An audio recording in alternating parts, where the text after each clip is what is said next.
നമ്മുടെ നാടിനെക്കുറിച്ച് അഭിമാനം കൊള്ളുന്നവരാണല്ലേ നമ്മളെല്ലാവരും.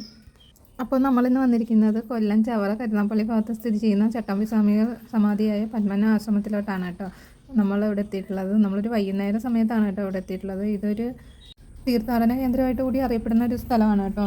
നമ്മുടെ രാഷ്ട്രപിതാവായ മഹാത്മാഗാന്ധിജി വിശ്രമിച്ച് 2 ദിവസം താമസിച്ച ഒരു ഇടം കൂടിയാണ് കേട്ടോ ഈ പത്മനാഭ ആശ്രമം. ഇവിടെ വന്നു കഴിഞ്ഞാൽ നമുക്ക് ഫീൽ ചെയ്യുന്നൊരു കാര്യം എന്ന് വെച്ചാൽ ഭയങ്കര ലളിതവും ശാന്തവുമായിട്ടുള്ളൊരു അന്തരീക്ഷമാണ് കേട്ടോ നമുക്കിവിടെ കാണാൻ കഴിയുന്നത്.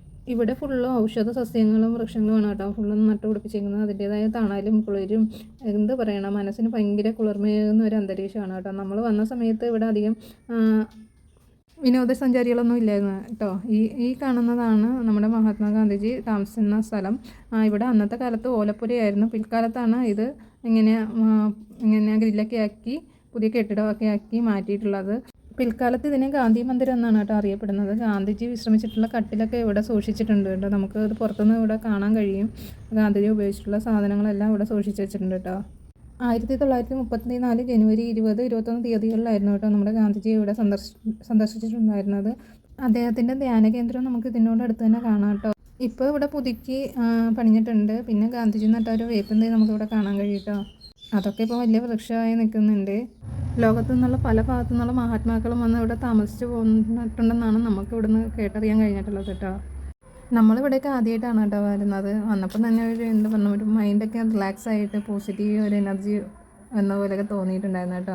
തീരെ തിരക്കൊന്നും ഇല്ല, സഞ്ചാരികളൊന്നും ഇല്ലാത്തൊരു സമയമായിരുന്നു കേട്ടോ നമ്മൾ വന്നിട്ടുണ്ടായിരുന്നത്. നിറയെ മുറ്റമുണ്ട് കേട്ടോ. എൻ്റെ കുഞ്ഞമ്മോനാണെങ്കിൽ ഇവിടെ എല്ലാം കിടന്ന് ഓടിക്കളിയായിരുന്നു കേട്ടോ.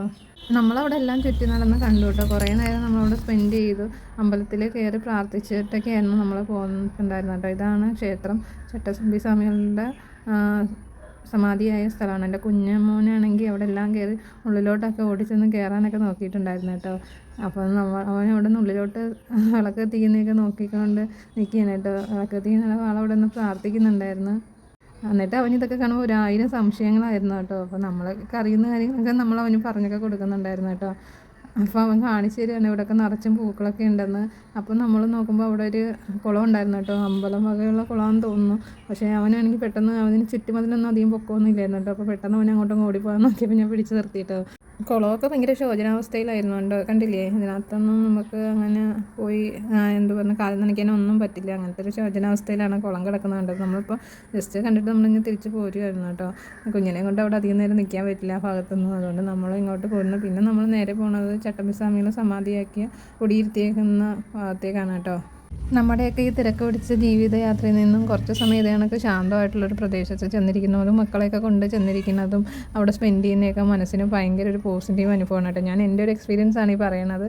നമുക്ക് എത്ര നേരം വേണമെങ്കിലും അവിടെ സ്പെൻഡ് ചെയ്യാം കേട്ടോ. എത്ര നേരം വേണമെങ്കിലും സ്പെൻഡ് ചെയ്യാം. ആരുടെ ഒരു ശല്യവും ഇല്ല. പ്രകൃതി രമണീയമായുള്ള സ്ഥലമാണ്. കിളികളുടെ ഒച്ചയും കാറ്റും എന്ത് പറയണം, നല്ലൊരു പോസിറ്റീവ് വൈബായിരുന്നു കേട്ടോ അവിടെ.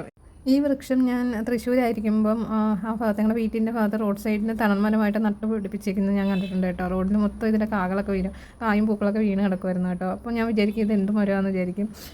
ഇതിൻ്റെ പേര് സർപ്പഗന്ധി എന്നൊരു വൃക്ഷമാണ് കേട്ടോ. നമ്മളിവിടെ വന്നപ്പോഴാണ് എനിക്ക് കറക്റ്റായിട്ട് എൻ്റെ പേരും ഇതിനെക്കുറിച്ചുള്ള കാര്യങ്ങളൊക്കെ മനസ്സിലായത്. ഭയങ്കര ഔഷധ ഗുണമുള്ള ഒരു വൃക്ഷമാണെന്നാണ് ഇവിടെ നിന്നൊക്കെ നമ്മൾ അറിയാൻ കഴിഞ്ഞത് കേട്ടോ. നമ്മളിപ്പോൾ അവിടെ കുറച്ച് നേരമൊക്കെ വന്ന് ഇരുന്ന് കുറേ നടന്നു കേട്ടോ. നടന്ന് കുഞ്ഞിന് ക്ഷീണമായപ്പോൾ ഞങ്ങൾ അവിടെ വന്ന് കുറച്ച് നിന്ന്. പിന്നെ സന്ധ്യ നേരമായപ്പോൾ അമ്പലത്തിലെ വിളക്ക് കൊളുത്തുന്നുണ്ടായിരുന്നു. ഈ അമ്പലം ചട്ടമ്പി സ്വാമികളുടെ ഉപാസനമൂർത്തിയായ ത്രിപുരസുന്ദരി മൂർത്തിയുടെ ഒരു ദേവീക്ഷേത്രമാണ് കേട്ടോ. നമുക്ക് പിന്നെ ഇവിടെ ഗാന്ധിജി ഇവിടെ വന്ന് താമസിച്ച വർഷങ്ങളും അതൊക്കെ കാണിച്ചുകൊണ്ടുള്ള ഒരു ബോർഡൊക്കെ കാണാൻ കഴിയും. അതിനോട് ചേർന്ന് തന്നെയാണ് കേട്ടോ ചട്ടമ്പി സ്വാമികളെ സമാധിയാക്കി കുടിയിരുത്തിയേക്കുന്ന കെട്ടിടം. അപ്പോൾ ഇതാണ് ചട്ടമ്പി സ്വാമികളെ കുടിയിരുത്തിയേക്കുന്നത്. നമുക്ക് പുറത്ത് നിന്നുകൊണ്ട് കാണാൻ കഴിയും. അതിന് മുമ്പിലായിട്ടൊരു നേർച്ച പെട്ടിയുണ്ട്. നമുക്ക് സംഭാവനകൾ വേണമെങ്കിൽ